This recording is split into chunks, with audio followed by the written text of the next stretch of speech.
So what are you most proud of that most people don't know about you? In terms of real estate or just like In life, in life in general. oh man, Ooh, that's a that's a deep question. Well, we can stick to real estate if you're more comfortable with that. I haven't really thought about that. I guess the most oh man, I think okay. So I'll just keep it real, right? So I think probably the most proudest. I've never really said this to anybody really. I think, but I'm just thinking about it now, and like the day I had before. But anyways, I think after my first divorce, I was proud that I came out the way I did. I guess you know what I'm saying. Yeah. I feel like I feel a lot of people, if they went through that, they probably would have crumbled and just have the loser mindset like the rest of their life, you know, be like, oh man, I'm not worth it, or I can't do anything, or I'm not worthy of a good life or whatever, you know. But I just took that and just kept on rolling, and I feel like it's almost like if that didn't happen, I wouldn't be where I'm at today.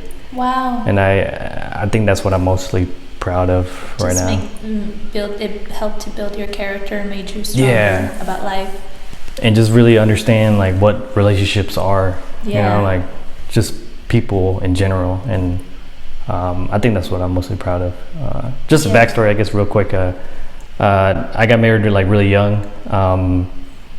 And I mean, I know I had a lot to do with it too, but she ended up cheating on me, and then we had to sell the house and go apart.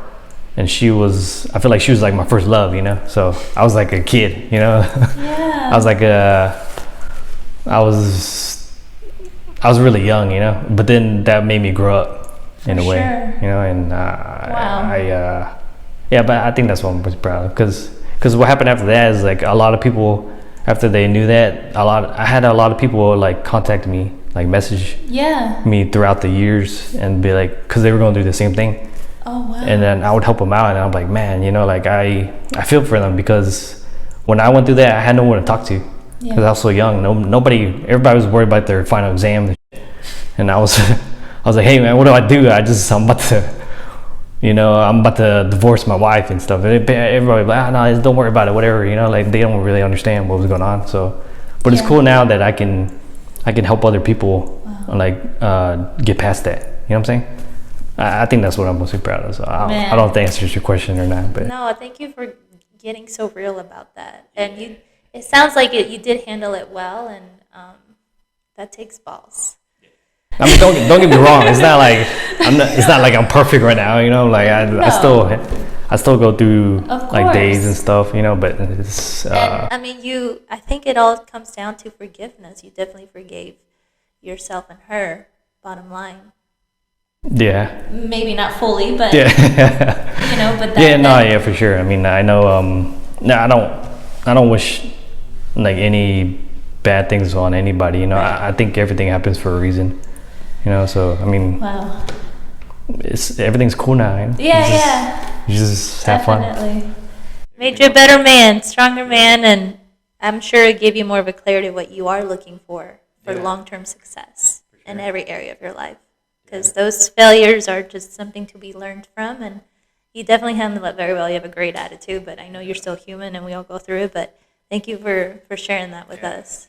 Yeah, failures are awesome. I love that. Well, thank you, Chris. What was the greatest advice that you ever received? Oh man, it's like deep, good questions. You didn't read this part? No, I skipped over that. It was short, so I was like, I didn't need to read it.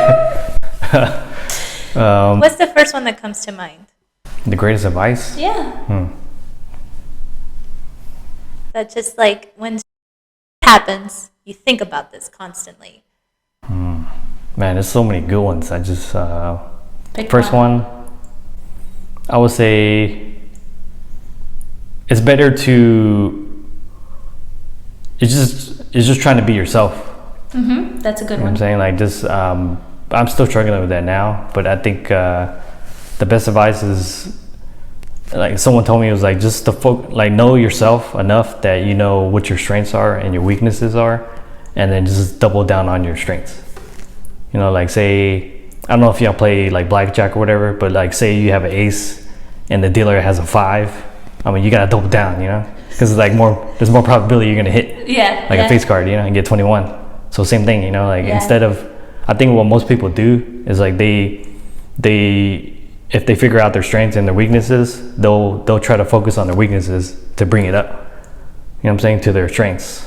But I think that's the wrong focus. Like I think you should focus on your strengths and then just put more time into your strengths, because that's going to take you further. I agree. You know what I'm saying? That's like a very good point. I figured that out like a few years. I mean, so I got married twice. So my second wife taught me that, you know? I didn't know that. Yeah. Wow. Yeah. Third one's a charm. It's a lucky number. I said my 3 is my favorite number, you know? So yeah. So yeah, she taught me that. Nice. Yeah, focusing on your strengths, and the only way to figure that out is just knowing yourself. You know, that means failing. That means, you know, trying things new, like trying new things, and then just putting yourself out there. Yeah, it's the only way. There's no shortcut. Love that, Chris. Yeah. You're a stud. Nah, I don't know about that. Very humble. What's the biggest lesson that you've learned when working in real estate?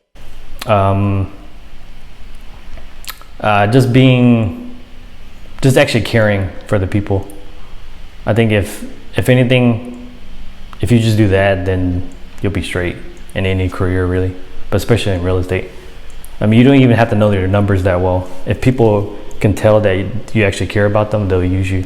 They want to work with you. Seriously. Because at the first year, I didn't know what the hell I was doing. You know, like I was just and like, they still worked with you because you cared about them. Yeah, and I would have warned them too. Like I can't spell, I can't speak that well either, and I'm not the numbers guy either. But you know, I'll take care of you. You know what I'm saying? So that's what people want more than anything. Yeah, that's probably the best advice.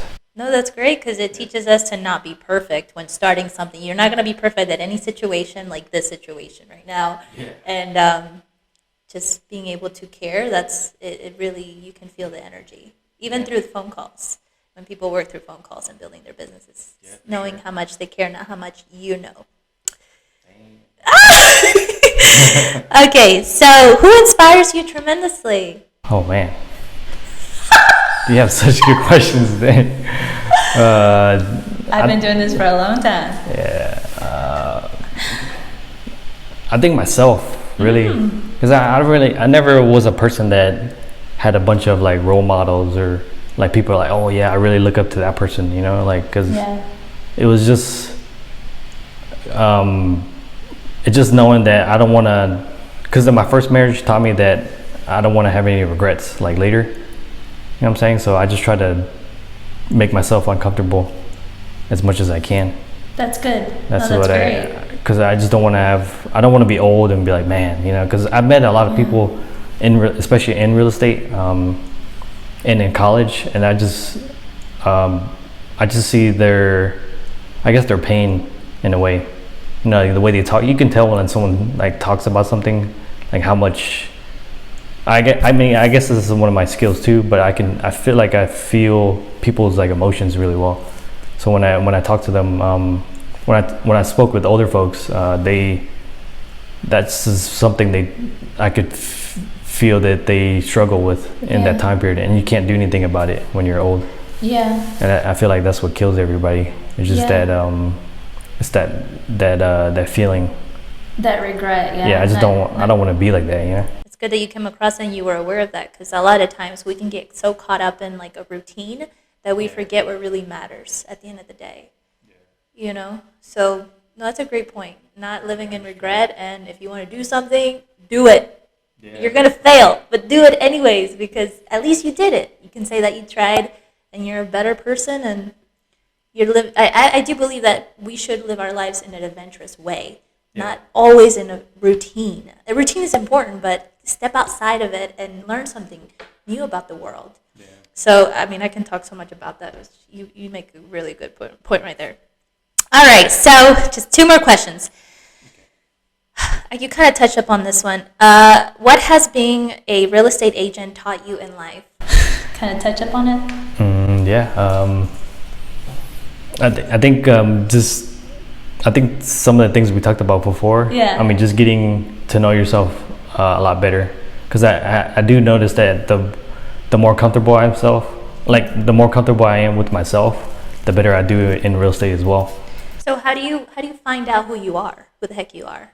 You just kind of try a bunch of that that you're thinking about, whatever you're thinking about, because everybody that sleeps at night, there's a few things that you think about. You know what I'm saying? Damn, he's getting deep over here. Subscribe to my channel, hit that notification so you'll be the first to see the next upload, and I look forward to seeing you in the next video.